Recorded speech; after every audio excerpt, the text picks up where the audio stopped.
So, Danielle, how are you? How's things? I'm good, thank you. Yeah, I've just come down with a bit of illness, but yeah, we're good. Well, thank you for coming on. Thank you for fitting me in and No? and getting on, because I've been trying to get you on. I've been thinking about getting on for a while and realised I haven't messaged you, and I thought I must message you and get you on, because you're always supporting and stuff like that, and I appreciate that. But because you're quite new to it, all. Really new. But you're smashing it.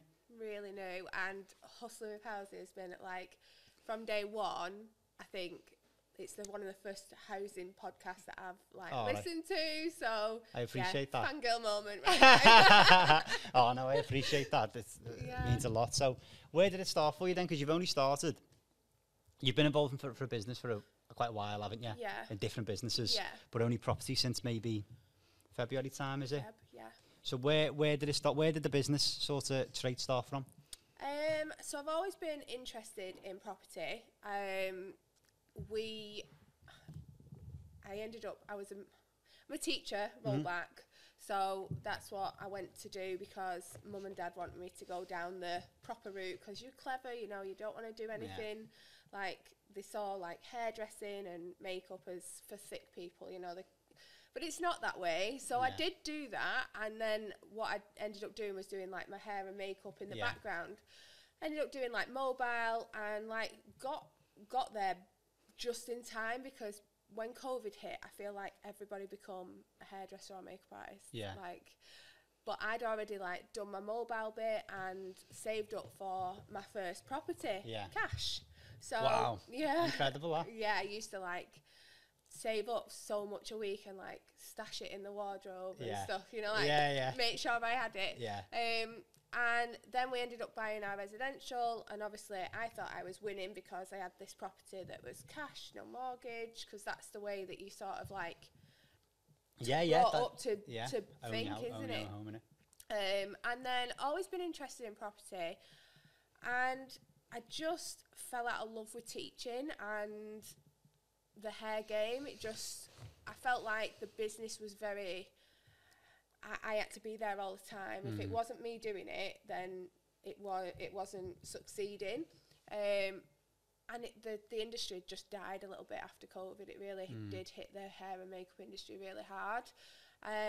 So I left my teaching job last year in August, and I suppose you can say like I probably down-tooled a bit, but that's sort of like my personality. I'm either all or nothing. As you can probably tell with the running side of things. Like, it's all or nothing. Yeah. So I ended up going to an event in Liverpool in the February. I was dragged along. I was at that event, by the way. Were you? Yeah, was that Steve's event? Yeah. Yeah, I was at that event. How mad is that? Yeah. Sorry, go on. Yeah, so I was dragged to that, to be fair, because I was doing Seville Marathon. Oh, yeah. So that was at the end, that was the 18th of Feb, and this event was the week before. Yeah. And I was like, I don't want to be in a room full of people with germs. And, like, I've trained like 20 weeks for this marathon. Like, and Lucas was insistent that I went and whatever. So, like, stayed well away from everyone. Sat in the back of the room and listened to, obviously, the talk and everything. And just to see what the crack was, because I've never been to like a property event or anything. And we had a few people like come over and try and network, and now I see that that's what you have to do, isn't it? But at first I was like, what are these people coming over? Like, why are they speaking? I don't know them. Yeah. So that was that. And that's then, funny. and then obviously Lucas was like trying to get me involved, because he does a lot of HMOs in Liverpool. Oh, yeah. So he's a plumber by trade, builder, so he has that knowledge, but it's kind of like one of them, you just don't listen to your partner, do you? So I don't care what he says. I want to be taught by someone else. Like, he could tell me 10 times, but if you told me, I'd be like, oh yeah, okay, yeah. It's how it is, isn't it? It is how it is. And we went to Seville, did the marathon, learned, because obviously I had no clue about refurb costs, like how much windows cost or anything like that. And I think you kind of like pushed into the fact that you have to deal source for like a low entry to get into property. And I kind of give it a go, but I'm one of them, me, if, like, it's not floating my boat. I just can't force something. So I was like, oh, it's not really happening. Yeah. In the meantime, I had decided to make sure to turn my commercial shop, what I bought cash, into a residential. I mean, one of the strategies you shouldn't go straight into is commercial to residential, and now I know why, because there's so many pitfalls, isn't there? So we did, commercial to residential, and there's been loads of learning blocks along the way. So was this your salon, did you say? Yeah. How was that then? Was that a bit sad to do, or was you happy to just? Well, I tried to sell it at auction. Oh, I see. Yeah. Is this in Wigan? Yeah. So I actually didn't realise, like, we were recommended to do auction, and didn't realise that there's loads of other side of it. Like, if you register and they approach you, you can't sell it to them because it's for 2 or 3 years, or you get in trouble. Yeah. And there's loads and loads of stuff, but I think the fees were killing people off, like buying it, because I think the reserve on it was 165, and I remember it going one day to at 161, and I'd promised my friend that she could have it. Oh God! So I was like panicking, and then anyway, after being messed about a bit, decided, you know what, enough's enough. We'll just turn it back, and that was kind of Lucas's decision. Yeah. But it's like my baby, cause yeah, it's that's like what my I mean. first Yeah. house. Yeah. So I am very emotionally attached to it. Yeah. Probably I've gone a little bit OTT on the refurb, but it's stunning. Yeah. Like, it's stunning. Yeah. So you changed that into a house again. So it was a shop. You changed it into a house again. Yeah. So it's a 3 double bedroomed, end terraced. Yeah. But it's quite big. Yeah. And what have you done? What's the sort of strategy with that? Is that just a single let, is it, or? So yeah, we're renting that out. We've had a few issues because we didn't apply. We didn't know, so we didn't apply for planning. To change the shop window to a normal window. Yeah. I don't understand why you need to, but it's mad, isn't it? It's just anything to just. The council take a little bit more money. Yeah, I do feel it is that like. So yeah, we're still going through that actually at the minute. Yeah. And we're going through the refinancing bit as well, so that should be the end of next week. Yeah. Because I started that with their broker. Yeah. And yeah. All that stuff. Yeah. Well, at least what a position you've started, and you've gone right into the deep end. You've done the commercial to resi already, which is like, if you've got a pyramid, it's like the top, isn't it? That's like the one, like the hardest one or whatever. Maybe apart from like build up development sort of thing. Yeah. But you've obviously you've done well before that and had your own pot of cash, bought your property cash, and you've had that. So you're in a great position now. Yeah. What are you looking to do? What are your plans? Are you doing single lets? Are you doing flips, or what's your plan? So my strategy focus is actually I want to do HMOs. Yeah. One for cash flow, and 2 because I've got a big investor. I've got a few investors, but I've got a really big investor as well who want to pursue that with me. So it's kind of like they're all the 3 things: BRRR, flips, and like HMO. Yeah. It's kind of like the same. It's just different scales, I suppose. And I've been taught recently from Aston, who I know has been on here, that you should do your flip and a BRRR because the money from the flip goes into the So that's we've just secured 2 properties that they're going through legals at the minute. Yeah. So a flip one and a BRRR. But I really want to do auction, buy something from an auction, because I just can't cope with how long it takes. It's horrible, isn't it? Like, I have no patience for this. Like, I want the property tomorrow. Yeah. It's a blessing, though, isn't it, that your hairdresser's never sold in auction, really? Yeah. It is a blessing. It probably felt like a pain in the arse at the time, but it is a blessing. But I agree. I think, especially when you're doing direct-to-vendor stuff and all kinds like that, it's months on end, isn't it? You're waiting months and months and months. If you're buying from an agent, you're waiting months and months and months. If you can get them in auction for the right price and stuff, it's 31 days, isn't it? Or 28 days. You're flying, done. Yeah. But you've only... What I find, Matt, is you started in February. You obviously you've done really well on social media, by the way. You're smashing it on that. And you've raised like $500,000 already. Yeah. How have you done that? So, since June... Yeah. I reached out after a position not going right with who I was with. I reached out to Aston. Now, since he's been on your podcast, I kind of like swiped up to his stories, giving him a bit of grief, to be fair, like just bantering, you know, because that's sort of my personality, and he's a bit like that as well. And in June, I just reached out to him, and I was like, because I'd seen him launch the network, the AFPI, and I just reached out and said, I need in this network. But at that point in June, I wasn't in a financial position to join the network. And I'll be honest, all three of them, Aston, Alex and Adam, they're absolute saints. Like, they have helped me no end. And I can't recommend their network and everything enough. Aston, just letting you know. Just plugging you in.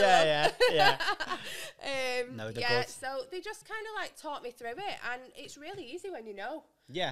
Because there's so many people around you that, you know, a lot of it's confidence, isn't it? Yeah, massive. And just knowing the right thing. So I wanted to do JVs, loan agreements in the right way, so that, because it's somebody else's money at the end of the day, and I don't want the backlash. You know, I want it to be right. I want us to work together forever. You know. Of course. So Aston like taught me what to say, how to approach it, what security they get. So basically, I'm the one at risk. You know. Which is how it should be. And also, I think it's that mindset switch to knowing that, you know, you're putting in all that money. Which at first I thought, well, they're putting all that money, like, what am I doing? But it is, it is, isn't it? And now I think, no, actually, you're putting in the money, but I've got all the like earache with the solicitors, the estate agents. I've found the deal. You know, I'm managing the builders. Like, it's a headache, isn't it? You'd rather put in when you realise what you've actually got to do. You'd rather put in the money. Like, you're just literally pressing a transaction into a bank account. And again, like, they've got the first charge on the property, etc. So I just wanted to do it right, and it was mad. I put it out on my social media, and because of the position that I'd been in, because I'd been speaking on stage and stuff, I had a few people reach out, because I just put JV opportunity. A few people reach out, and we jumped on a call, and I am quite particular. Like, I wouldn't just JV or loan agreement with everyone, because I feel like you have to align, you know, and you have to be similar. Similar, like, values and stuff. Values, thought process. So I had two straight away, and I was like, oh, wow, like, Aston, what do I do? And anyway, we're here, and that's incredible. Short of $500,000, and we just want to keep going. That's amazing. Is that off two different people? Is it all one? So I've got 4 at the minute. Wow. So one is one investor. She's actually they. I approached her because I have a better relationship with her. Not that I don't have a relationship with her husband, but I have. You know, I used to coach her running and stuff like that. So she's like a family friend. They've got like a big pot, and I have no doubt if I asked for more, that they would do that. But I'm just very conscious that I want this first one. I want to show them how I can smash it, and then we'll go down the HMO route. I wanted to touch back on that in a minute, but like, speaking on stages and that, where did that come from? Because like that's quite, in my eyes, that's quite ballsy. Do you reckon because you were a teacher, is that natural to you, or was it not? And how important has that been in raising money, do you think? So probably in February, I was probably really vulnerable, to the point where I just, you know, like last year, I've left my teaching job. Like, I felt like I loved the hairdressing. You know, all I was thinking of doing when I was doing someone's hair was like, can I go for a run? Like, I just want to go Rivington for a run or whatever. I'd put everything into my running. My running had been my saviour. Because it's just that time away in your head, isn't it? It's unreal. It's mad, isn't it? So February, I was just probably a fraction of myself when I went to that event. And then utilised it, and now, since February, and you've raised $500,000, that is incredible. Like, I've only just started raising this year, I've been in it 4 or 5 years, and you've obviously got like even like you say in everything, like you're running and that it's your mindset, isn't it? You've clearly got that mindset to just achieve things, but raising 500k is like it is incredible in that short space of time. So now then you've got like you've created a WhatsApp group as well, which is amazing. Yeah. Tell us about that. What's the script with that? So, like, you're out there in the big wide world. I'm still new, and I'm very, very transparent. And I think that is something that I will say about social media. And what's helped me is I've never tried to proclaim that I'm anything that I'm not. I always say I'm new. I say I'm new in the WhatsApp group because I feel like some people treat me as if I'm still, like, I'm this guru. You get and it. I've been in it years, and I'm like, whoa. Like, I started Feb. Yeah. Like, I'm really new. So I just thought, do you know what? I didn't agree. When you go to events, it's always an upsell. And it's something that grates on me now. Yeah. So I don't like it. And so there's one rule of thumb in that WhatsApp group. No selling. No selling. Yeah. Now, I don't mind people putting their events in. Yeah. We have Paul Stapleton in there, obviously. Yeah, good guy. Great guy. Put in, like, his events, like the Property Summit and things like that. That's fine, but I just don't want anybody selling education in there. If you sell it on your own platforms, then that's up to you. But I wanted a group that is a community that added value, you know, was a network. And honestly, I can't tell you how it still blows my mind, that group, like how people comment on it all the time. I can't believe we're getting this information for free. You've got got Jason Patterson in there. He's a great guy as well. Paul. Yeah. Like, I think I've got Phil Brett in there. Yeah. Like, Serious players, yeah. What are these guys? Like, these are the guys that I look up to. Yeah. You know, and they're in my WhatsApp group, and I'm just like, I still can't, find my feet. It's amazing. You got, is it over 200 people in there as well? Yeah. That's incredible. Yeah. That's incredible. And it puts you in a position of like, it's an amazing thing to do. And I've looked at doing it, but it's just the time, and it obviously is time and dedication to it, isn't it? Yeah. It's just another thing to do. But are you glad you've done it? Really glad I've done it. I thought at first, I'll just roll with it, see how it goes, because, you know, it might die off after a few weeks. You just never know. And it's just grown and grown, and it's still growing. And I think the more people see how much value you get in it, the more people add people. Because I'm like, just add.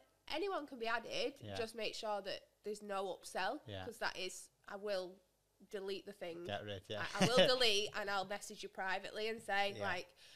And I think it's you scratch my back, I scratch yours. So if you are in there and you do have something to add, value, then I'll go back to Paul. He contributes all the time in that WhatsApp group, as does Jason.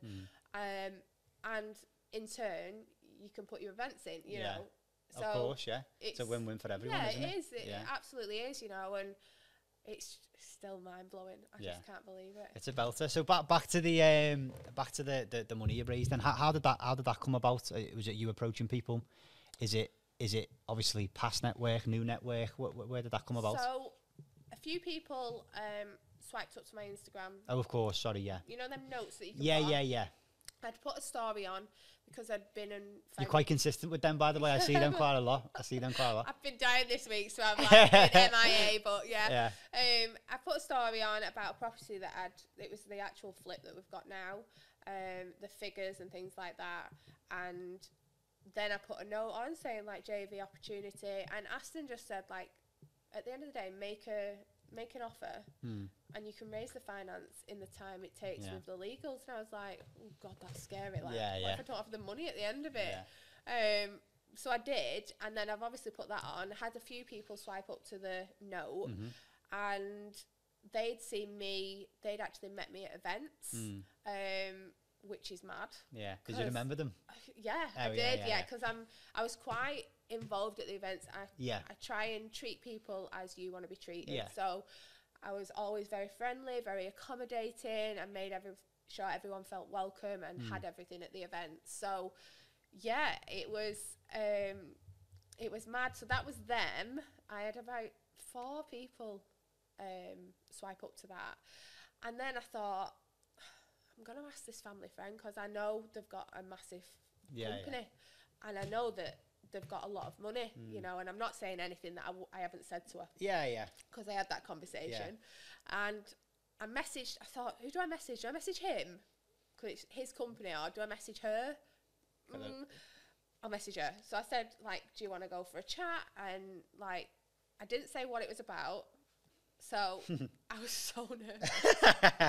Because she is a troubleshooter in big companies. So, like, Virgin Media's, like, she is a big, big dog.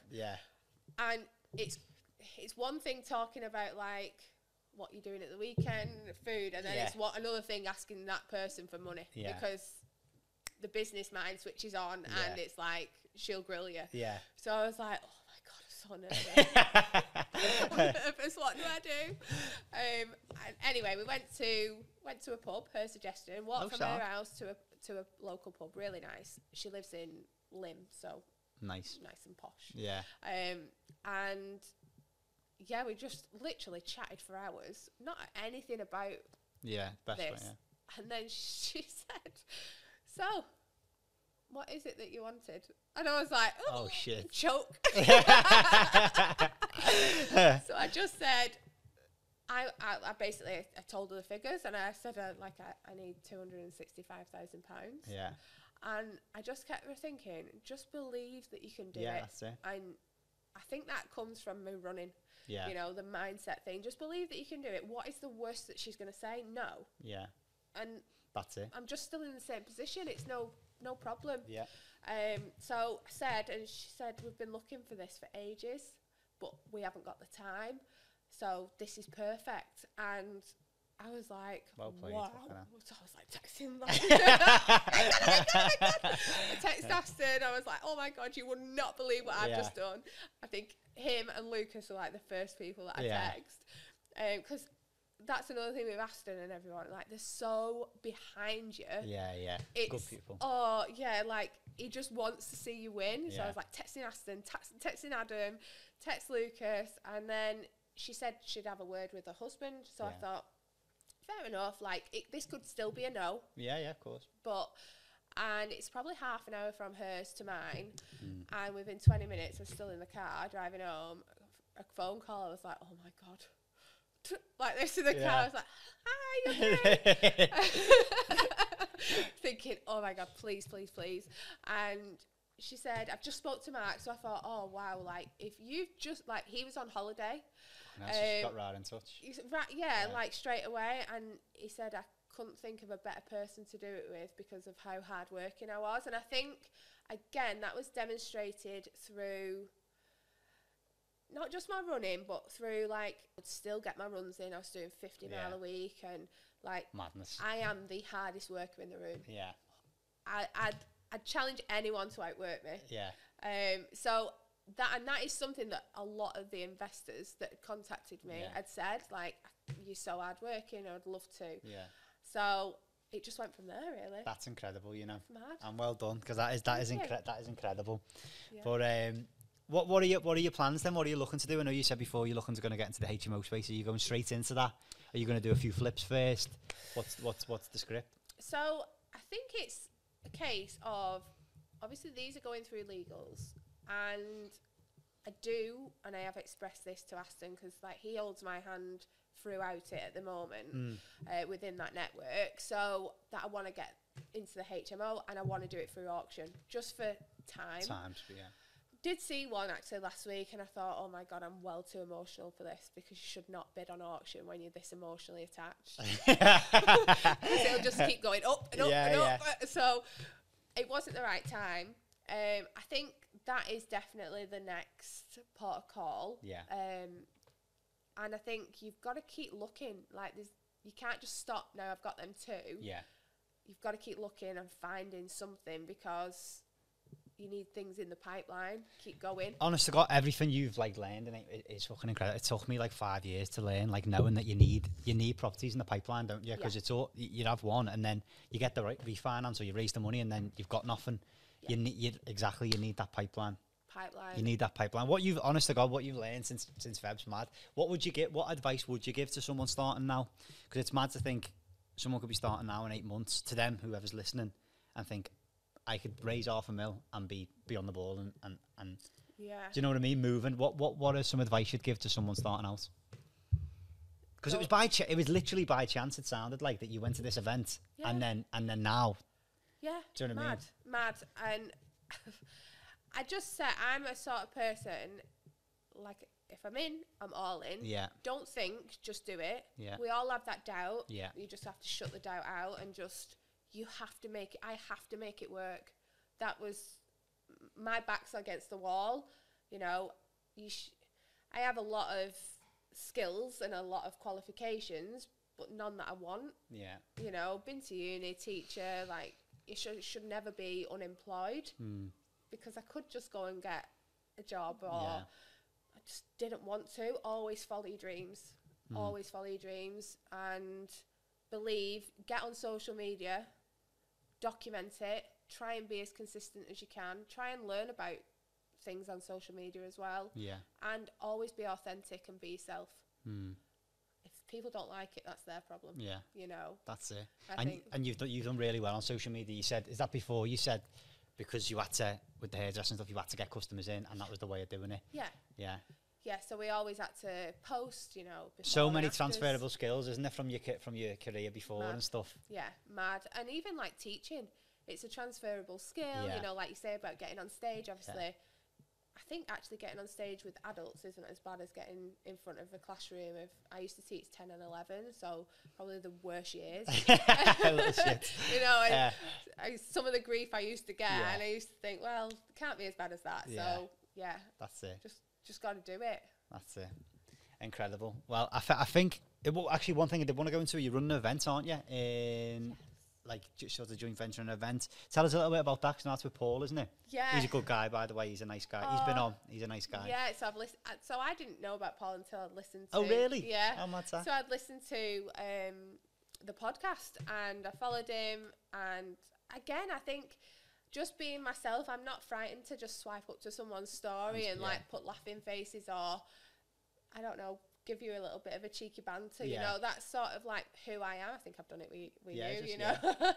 So I just think that's the way that I've done it. And then obviously I've got friendly with Paul, he come into the group, and I just, actually, I said about doing this Manchester event because obviously I'd run events. Yeah. So I wanted to do an event that was very true to me, no upsell. And just people having a good time. I'm not saying that there's going to be loads of businessmen and investors there. That's not what I'm about. It's not what I'm trying to say it is. It's just good people in a room full of value and a really good networking night. I feel like sometimes in property, you have to, like, people think that you have to be this clean, crisp person. Actually, we're all just human. Yeah, you know, we do have a life outside of property. You know, you can turn up in your joggers if you want. You know, you know, I turn up in my running stuff most of the time. And I said to him, I said, I'm going to do an event in Manchester.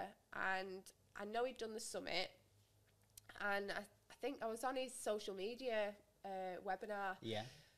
And we were in a room and some people were, like, asking me questions about social media and stuff. It's still, like I say, it blows my mind why you're asking me. But I just said, I listened to a podcast on the Diary of a CEO, and I'd listened to Daniel Priestley. He's a guy, isn't he? Wow. Yeah. That guy.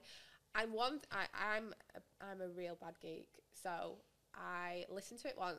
I listened to it running, and I take stuff in, but, you know, in your mind, when it starts hurting and stuff, I like disappear. Yeah. And then I got back home and I listened to it, paused it, took notes.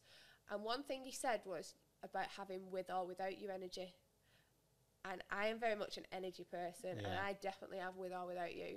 So I was going to do that event with or without Paul. And I actually said this on his webinar. I said, I have with or without you energy. And you know what? I'm going to do the Manchester event with or without anyone's help. I never directed it at Paul. Yeah. And then Paul messaged me the next day. He said, so, Manchester event with or without you energy with laughing face. I was like, Yeah. That's me. And we decided, obviously, because he's got the summit as well in November, we were going to do it in October. And yeah, it's just gone from there. It's 5th of October. It's going to be really good. It's at the Situ at the Allen in Manchester, and we've got some really, really good speakers there. Yeah. And like I say, no upsell, so I'll come that. win. I'll be there anyway. Absolutely. I'll be there. But yeah, Local. I love that. I love that with all about your energy. Aston mentioned that when he was on here, and he was talking about like pitching to investors and like just kind of like exactly that. I'm doing it with or without you anyway. And if you've got that mentality, you've got like, that's incredible. But Danielle, thanks so much for coming on. Absolutely loved having you on. If anyone's looking to connect, or I'm sure like what you've done with social media is incredible, and what you've done in 8 months is incredible. And to think you're doing an event within 12, that is fucking incredible. So well done. So incredible. But where's the best place for people to find you? So I'm known as the Blonde Property Investor on Instagram and on LinkedIn, to be fair. So Oh yeah. Yeah, I'm trying to work on my LinkedIn. That's not. I think that social media is a bit. It's not really spoke about doing LinkedIn, is it? Because it's so professional. Yeah. So I'm actually on a 28-day challenge. I was seeing Paul. that. Yeah. To try and that starts Monday. Just try and work on the weaknesses. I'm very much a believer, and you've got to. I'm very self-reflective, so I know what I'm good at, and I know what I'm poor at, and I'm not frightened of saying it. Yeah. So work on the weaknesses, and that's one of mine. So. Brilliant. Well, thank you so much for coming on. I appreciate it anyway. Thank you. Thank you very much.